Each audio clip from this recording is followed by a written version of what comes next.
in part C, let's try to use the Lagrange interpolating polynomial to approximate f3, which means 1/3, right? f3 is 1/3, but let's use the Lagrange interpolating polynomial that we just developed right here to find the approximation.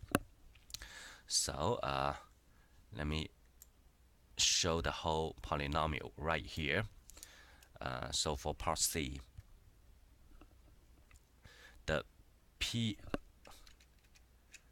f of 3 is approximately equal to p2 of 3. Now you just plug in 3 into these functions. So replace this x with 3, plug this 3 in here, plug 3 in here, plug 3 in here. So just plugging 3 in the p2 that we just found. So it turns out this is about 0.32955. Obviously, I need to use approximately equal to. Now the absolute error is we find the f3 minus the p2 of 3, which is f3 is 1/3 minus the 0.32955. So by the way, this is supposed to be absolute value.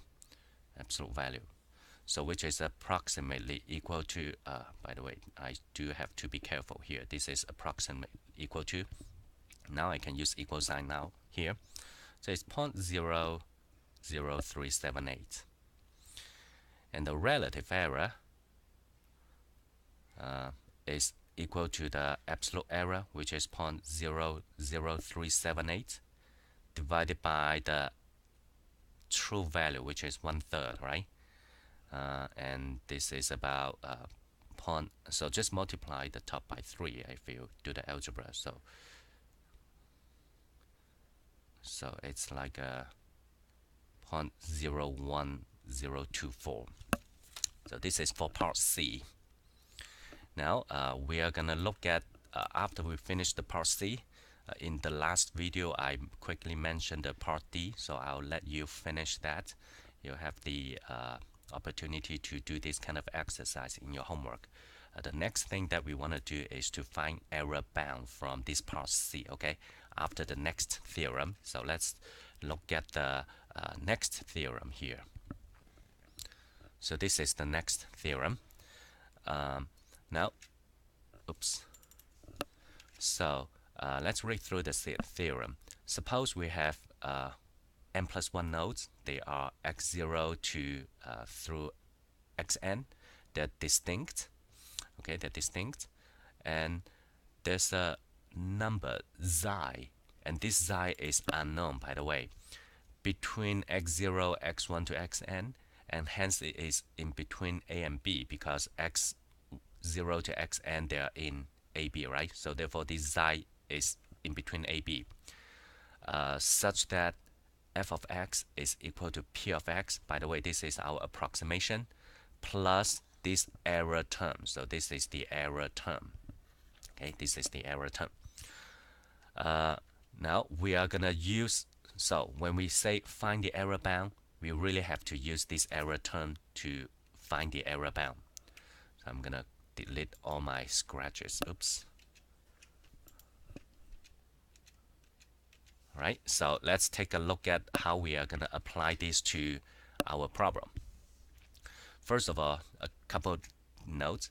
This error term looks similar to the error term in Taylor's theorem, right? So in Taylor's theorem, you have x minus x0 raised to power n+1 in Taylor's theorem. But here, because we have n+1 nodes, instead of using that, you just x minus x0, x minus x1, and times x minus xn. And this term is identical. Second comment, the error term depends on interpolating points x1 to xn, because right here, right? x0 to xn, they are involved. And lastly, because this theorem involves the derivative of f. So if you don't know f, in reality, which is the case, then this theorem cannot be applied.